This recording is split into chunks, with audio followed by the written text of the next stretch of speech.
Pada episode sebelumnya, sekelompok alien menyerang bumi. Ayase pulang dan melihat teman-temannya yang terluka. Ada satu yang sepertinya sudah mati. Ayase takut itu adalah Okarun. Ayase membuka kain penutup dan ternyata itu adalah alien gurita. Alien itu masih hidup saat dibawa ke sini, tapi sekarang dia sudah mati. Setelah diperiksa, ternyata alien itu juga membawa bola putih seperti Famola. Lalu di mana Okarun berada? Okarun ternyata berada di kamar sebelah. Okarun dalam kondisi kritis dan bolanya dicuri. Sayangnya peralatan medis mereka terbatas. Famola di sana dan menjaga Okarun. Tapi Ayase sudah tidak percaya kepada Famola. Ayase melampiaskan semua amarahnya kepada Famola. Famola kembali menjadi kaiju dan pergi keluar rumah. Di sana Ayase mengatakan banyak hal buruk kepada Famola. Famola yang tidak mau melawan memutuskan pergi tanpa terlihat. Ayase sempat menangis dan semua kejadian itu dilihat Serpo. Ayase bertanya di mana lokasi para alien bersembunyi. Dilihat dari pertarungan sebelumnya, para alien tidak sanggup menahan gravitasi bumi dalam waktu yang lama. Jadi pasti mereka berada dekat dengan portal dimensi, dan tempat itu adalah pemakaman Kofun. Kemudian Ayase menerima pengobatan dari Pini. Tidak lama setelahnya Joji dan Aira terbangun. Aira marah kepada Joji karena tidak berguna pada pertarungan sebelumnya. Tapi Joji tidak bisa melawan keinginan Evil Eye. Sejak kemarin Aira tidak melihat Seiko. Ternyata Seiko bersama Turbo sedang berada di Hokkaido. Seiko tidak punya HP, jadi mereka tidak bisa meminta bantuan. Masalahnya kekuatan mereka sekarang belum cukup untuk melawan alien. Apalagi Okarun masih dalam kondisi kritis. Evil Eye sendiri juga tidak mau bertarung selain dengan Okarun. Aira bertanya kenapa Ayase mengusir Famola. Itu karena Famola adalah mata-mata. Para alien menemukan bumi adalah karena Famola. Ayase menyimpulkan Famola adalah sekutu alien. Joji sendiri belum yakin apakah Famola adalah musuh mereka. Informasi yang didapatkan Ayase masih sedikit. Bisa jadi Famola adalah musuh alien dari planet asalnya, dan mereka mengejar Famola sampai ke bumi. Ayase tidak setuju dengan pemikiran Joji. Jelas-jelas alien bakteri mengatakan informasi tentang Famola. Mereka terus beradu argumen sampai membuat keributan. Jadilah Okarun terbangun dan meminta teman-temannya berhenti bertengkar. Okarun bersyukur semua temannya masih hidup. Okarun menyalahkan dirinya sendiri karena kalah dan kehilangan bola. Setelahnya Okarun kembali pingsan. Pini memperbaiki alat pernafasan dan memasangnya kembali kepada Okarun. Paru-paru Okarun tersumbat. Jika tidak dibantu bernafas, Okarun akan mati. Tidak seharusnya mereka bertengkar di saat seperti ini. Kemudian mereka keluar rumah untuk membicarakan langkah selanjutnya. Namun mereka baru tahu kalau Serpo ada di sini. Tanpa pikir panjang, Aira langsung menendang Serpo. Sementara Joji takut melihat tubuh Serpo yang tinggal setengah. Semua ini terjadi karena Ayase lupa mengatakan kerjasamanya dengan Serpo. Ayase memberitahu Serpo kalau bola Okarun dicuri. Ternyata kejadian itu sesuai prediksi Serpo. Sekarang Serpo yakin para alien itu adalah elit global. Wujud asli mereka adalah semacam gurita. Mereka menggunakan baju khusus untuk meningkatkan kekuatan bertarung. Dan tujuan mereka datang ke bumi adalah untuk mendapatkan kekuatan yang lebih besar. Serpo yakin masih ada pasukan lebih banyak yang menunggu untuk menyerang. Tapi untuk sampai ke bumi dibutuhkan energi yang besar. Untuk itulah mereka mencuri bola Okarun yang adalah sumber energi yang sangat besar. Teman-teman Okarun juga menjadi incaran karena mereka mempunyai kekuatan yokai. Tapi kekuatan Okarun sendiri sudah cukup besar. Jika perhitungan Serpo benar, pasukan utama elit global akan datang kurang lebih 5 hari ke depan. Mereka harus merebut bola Okarun sebelum semuanya terlambat. Masalahnya kekuatan mereka belum cukup untuk melawan pasukan alien. Ayase meminta Pini menjemput Seiko dengan pesawat UFO. Sebenarnya pesawat itu dimiliki Mr. Lutris. Serpo tercengang mendengar nama Lutris. Dalam dunia alien, Mr. Lutris itu dikenal sebagai salah satu makhluk terkuat. Mr. Lutris selalu berpindah dari satu planet ke planet yang lain. Jadi bertemu Lutris sekali saja sudah termasuk keajaiban. Mendengarnya membuat Ayase menyesal pernah menendang Lutris. Yang pasti mereka tidak bisa meminta bantuan Seiko. Pilihan mereka satu-satunya adalah berlatih sendiri. Masalahnya di mana mereka bisa berlatih. Jika berdiam di sini, maka ada kemungkinan alien akan datang untuk mencuri kekuatan mereka. Jika salah satu dari mereka tertangkap, bisa jadi serangan total elit global akan dipercepat. Serpo merekomendasikan markas lamanya untuk berlatih. Lagi pula rumah Ayase bisa dibentuk menjadi apapun, jadi mereka tetap bisa membawa Okarun. Pini mengusulkan untuk membuat mobil. Masalahnya mereka semua tidak punya surat izin mengemudi.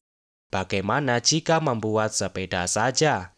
Sepeda benar-benar terbentuk tapi ukurannya raksasa. Tidak mungkin sepeda itu bisa digunakan. Terlebih lagi Okarun menggantung di bawah keranjang. Ayase mencoba membuat kendaraan baru tapi yang terjadi adalah kucing raksasa. Dan Okarun dimakan kucing itu. Sekarang giliran Aira yang membuat kendaraan versinya. Aira membayangkan berkencan bersama Okarun dan mobilnya menjadi sangat aneh. Pini mengambil alih dan bentuknya kembali menjadi rumah. Dengan tambahan 8 kaki dan 8 roda. Bukan hasil terbaik, tapi setidaknya bisa digunakan. Sayang sekali Kinta tidak ada ketika dibutuhkan. Sebagai orang tua, Pini mengambil alih kemudi. Tapi ternyata Pini sangat ugal-ugalan. Semua orang di dalam sampai jungkir balik. Sampai akhirnya mereka sampai di gunung yang agak jauh dari perkotaan. Ternyata tempat itu adalah rumah sakit tempat Ayase mencari alien bersama Okarun. Rumah sakitnya hancur dan akhirnya dibersihkan. Uniknya hampir tidak ada gelombang radio di sini, jadi elit global tidak akan menemukan mereka. Ternyata ada ruang bawah tanah bekas fasilitas rumah sakit. Serpo sudah meninggalkan makanan yang cukup untuk 1 minggu ke depan. Aira belum sepenuhnya percaya kepada Serpo. Bisa jadi di dalam ada jebakan. Ayase bersama Pini masuk duluan untuk memeriksa. Ternyata ruangan di sini sangat besar. Tiba-tiba ada banyak siput yang mendekat. Siput itu bisa menciptakan hologram berdasarkan ingatan dari 36 jam terakhir. Kemudian ingatan semua orang dibaca dan muncul semua alien yang sudah mereka lawan, termasuk yang dilawan Okarun. Latihan langsung dimulai dan semua orang kesulitan melawan banyak alien sekaligus. Latihan pertama selesai dan hanya Aira yang bertahan. Aira memarahi semua orang. Ayase menggunakan jurus barunya tapi tenaganya habis dalam sekali serangan. Joji biasanya juga tangguh tapi sekarang Joji sangat lembek. Sementara Pini hanya memukul asal-asalan. Latihan pertama berakhir dengan omelan Aira.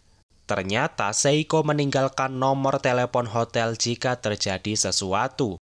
Tapi Seiko tidak bisa dihubungi walaupun sekarang sudah pukul 10 malam.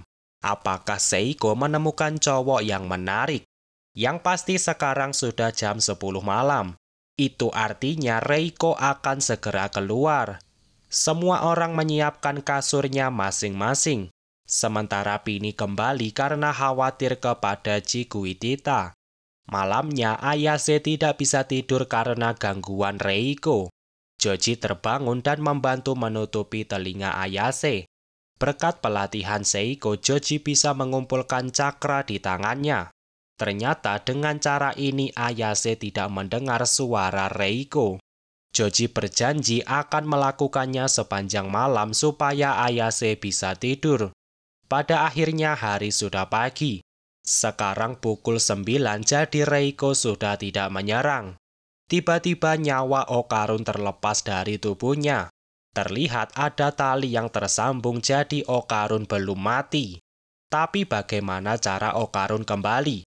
Okarun mencari Ayase untuk meminta bantuan. Sayangnya Okarun malah menemukan Ayase yang tidur di pangkuan Joji. Tiba-tiba Pini datang dan membangunkan Ayase. Mereka harus segera bersiap untuk latihan selanjutnya. Okarun tidak paham apa yang terjadi. Okarun bertanya kepada Ayase tapi sepertinya tidak ada siapapun yang melihatnya. Padahal Joji dan Ayase punya kekuatan cenayang. Tapi kenapa mereka tidak bisa melihat arwahnya Okarun? Semua orang keluar dan Okarun baru tahu kalau mereka tidak di rumah. Ternyata Aira sudah berlatih duluan. Dan Aira juga tidak melihat arwah Okarun. Di sini Okarun mendengar kalau alien akan menyerang dalam 3 hari ke depan. Situasi semakin buruk ketika Okarun pingsan. Okarun harus segera mencari cara untuk kembali ke tubuhnya. Okarun mencari Seiko dan Turbo. Tapi sayang sekali mereka berdua tidak di sini. Okarun menemukan surat Seiko yang berisi nomor telepon hotel. Teleponnya berbunyi dan Okarun tersedot masuk ke dalam telepon. Okarun terbawa masuk melalui saluran kabel. Okarun juga mendengar semua yang orang bicarakan di dalam telepon. Pada akhirnya Okarun sampai di tempat Seiko. Perjalanan Okarun berakhir pada telepon yang digunakan Turbo. Tapi sepertinya situasi di sini sedang buruk. Samar-samar Seiko mendengar ada yang memanggil namanya. Ternyata Seiko dan Turbo bisa melihat arwah Okarun. Tapi sekarang bukan saatnya mengurus Okarun. Musuh di depan semakin merepotkan dan Seiko memakai jimat untuk menyerang. Musuh memasuki jebakan dan langsung meledak tanpa tersisa. Setelah 3 hari berlalu, ternyata Seiko bisa memakai kekuatan dewa di sini. Itulah kenapa Seiko bisa memakai kekuatannya di kota yang berbeda. Masalah selesai dan Seiko menemui orang yang meminta bantuan. Terlihat rumah neneknya rusak karena serangan arwah jahat. Untung saja dia punya asuransi. Kemudian Seiko kembali dan bertanya kenapa Okarun menjadi begini. Okarun menceritakan serangan alien dan meminta Seiko segera kembali. Masalahnya Seiko masih meminta kekuatan kepada Dewa Hokkaido. Jadi Seiko harus mengucapkan terima kasih terlebih dulu. Sayangnya jarak menuju kuil adalah 3 hari perjalanan. Seiko mengerti situasinya dan akan kembali secepatnya. Tapi Seiko tidak menjamin bisa datang sebelum serangan dimulai. Untuk sekarang, Seiko menyuruh Okarun segera kembali ke tubuhnya. Tali yang mengikat tubuh Okarun semakin tipis. Jika talinya putus, maka Okarun akan terbang ke surga. Lucunya, jika Okarun mati, maka kekuatan Turbo Granny juga akan hilang bersama Okarun. Jadi mau tidak mau, Turbo harus membantu Okarun kembali. Turbo menyuruh Okarun masuk ke dalam kabel. Ikuti saja listriknya dan Okarun akan kembali ke rumah. Okarun mencobanya tapi tubuh Okarun terpental ketika menyentuh kabel. Ternyata semua yang ada di dunia memiliki bentuk spiral. Atau lebih mudahnya kita sering melihat bentuk DNA. Untuk kabel listrik biasanya terdapat medan magnet yang mengelilingi arusnya. Okarun mencoba mengikuti arah medan magnet dan Okarun berhasil masuk. Tapi Okarun kembali terpental keluar. Kuncinya adalah selalu mengikuti arah medan magnet, yang artinya Okarun harus bergerak berputar sampai ke rumah. Sebelum pergi, Seiko menitipkan pesan kepada semua orang. Kekuatan spiral bisa digunakan untuk apapun. Jika nanti mereka menemui kesulitan dalam bertarung, manfaatkan spiral untuk mendapatkan kekuatan yang lebih besar. Okarun paham dan langsung pulang mengikuti kabel listrik. Sementara di rumah, Pini dan Aira berlatih berduel 1 lawan 1, sementara Joji dan Ayase berlatih mengendalikan cakra. Pada akhirnya 3 hari sudah berlalu dan Okarun belum sampai di rumah. Tapi perang tidak akan menunggu Okarun sampai kembali. Semua orang berkumpul dan saling memberikan semangat. Setelahnya mereka masuk mobil untuk pergi menuju pemakaman Kofun. Ternyata Pini masih mengemudi dengan cara yang brutal. Jadilah mereka terluka walaupun perang belum dimulai. Untung saja Okarun ditinggal di basement rumah sakit. Okarun sendiri masih mencari kabel yang menuju rumah Ayase. Sebenarnya Okarun sudah sampai di Tokyo. Sekarang Okarun berniat jalan kaki saja sampai ke rumah. Sayangnya Okarun tidak sadar kalau rumah Ayase lewat di belakangnya. Sementara di dalam rumah, Ayase membagikan alat komunikasi buatan Serpo. Cukup pasang di kuping dan mereka bisa berkomunikasi dengan telepati. Alat itu juga bisa menampilkan layar hologram. Jangan lupa jumlah mereka sangat sedikit dibandingkan alien. Jadi mereka harus menciptakan kondisi 3 lawan 1 supaya bisa melawan. Semua orang sudah memakai alatnya termasuk juga Okarun. Kemudian Ayase menyuruh semua orang menamai jurus pamungkasnya. Tidak lama setelahnya mereka memasuki ruang dimensi. Tiba-tiba muncul portal raksasa di sebelah Tokyo Tower.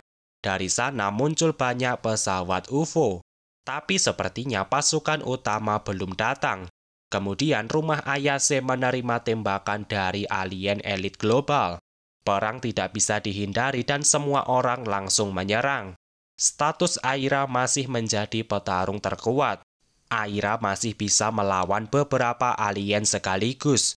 Sementara Pini tertangkap salah satu alien. Untung saja Aira cepat datang membantu. Masalahnya muncul banyak UFO dari portal dimensi. Kemudian Ayase ditugaskan ke sana bersama Serpo untuk menutupnya. Ayase tidak punya pilihan selain pergi ke sana. Lagi pula Joji juga sudah bisa bertarung di sini. Joji, Aira, dan Pini membuka jalan untuk Ayase. Sementara Okarun akhirnya sampai di basement rumah sakit. Dengan cepat Okarun masuk ke tubuhnya dan langsung tersadar.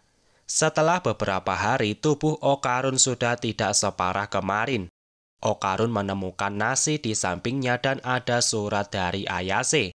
Okarun langsung memakannya dan kekuatan Okarun seketika pulih. Kembali ke medan perang. Manusia masih kesulitan melawan alien. Untung saja mereka masih bisa saling menutupi kelemahan. Kuncinya adalah mengalahkan satu alien terlebih dulu. Aira mengincar alien kecoa yang punya banyak tangan. Aira berhasil menangkapnya tapi slime datang menyerang. Jadilah Aira terkena sengatan listrik. Joji menyerang tapi tidak bisa menembus medan listrik. Pini sendiri masih sibuk melawan belalang mantis. Jadilah Joji diserang 3 alien sekaligus. Untungnya Joji tidak mudah tumbang. Joji teringat omongan Ayase untuk menamai jurus pamungkasnya. Jurus Joji mirip Kamehameha, tapi nama itu tidak boleh dipakai karena ada copyright. Jadilah serangan Joji dinamai Evil Gun. Muncul laser raksasa dari tangan Joji yang menghancurkan semua yang dilewatinya. Aira terlepas dari pegangan slime, tapi Joji malah ditangkap kecoa. Kecoa menghisap energi Joji tapi tidak ada habisnya. Sampai akhirnya kecoa meledak karena menghisap energi terlalu banyak. Dari tubuh kecoa muncul gurita yang adalah wujud asli alien elit global. 1 alien tumbang tapi masih ada 4 yang lain. Aira kembali menyerang robot dengan melemparkan mobil. Robot berlindung dengan perisai andalannya. Kali ini Aira berhasil menembusnya karena rambut Aira sangat kering. Aira menendang robot tapi tidak menimbulkan kerusakan. Justru Aira yang menerima banyak bom dari robot. Sementara Joji ditembak pensil dan slime sekaligus. Situasi kembali berpihak kepada alien. Apakah hanya segini saja batas kekuatan manusia? Jangan lupa kalau Kinta tidak terlihat sejak beberapa hari kemarin. Ternyata Kinta masih bersekolah seperti biasa. Kinta menyadari Okarun dan yang lain tidak datang ke sekolah. Pasti ada sesuatu yang terjadi dan Kinta mampir ke rumah Ayase. Kinta menemukan surat di gerbang rumah. Kinta memegang gerbang dan ternyata gerbangnya terbuat dari nanomesin. Kinta mengubahnya menjadi motor dan langsung berangkat menuju Tokyo Tower. Sementara Ayase masih dalam perjalanan menuju portal dimensi. Ayase harus melewati daerah hutan dan bertemu alien mobil dan alien Power Ranger. Ranger sangat merepotkan karena cepat dan kuat dalam pertarungan jarak dekat. Sementara mobil bisa menembakkan banyak peluru sekaligus. Serpo membantu dengan menjadi tameng bagi Ayase. Namun Serpo tidak bisa bertahan lama dalam kondisi tubuhnya yang sekarang. Masalahnya Ayase tidak bisa menggunakan jurus pamungkasnya terus-menerus. Sekali serangan saja dan Ayase butuh waktu untuk mengembalikan kekuatannya. Serangan mobil semakin besar dan Serpo kesulitan bertahan. Tiba-tiba Famola datang dan memukul mobil. Dalam beberapa pukulan saja Famola berhasil mengalahkan mobil. Tapi Ranger berhasil mengikat Famola dengan tali listrik. Setelahnya alien ketua datang. Kita sebut saja Komodo. Komodo mengeluarkan Famola dari baju alien. Ayase tidak paham apa yang terjadi. Bukankah Famola adalah sekutu elit global? Famola memanggil nama Ayase dan berkata, "Terima kasih." Komodo langsung melubangi tubuh Famola dengan ekornya.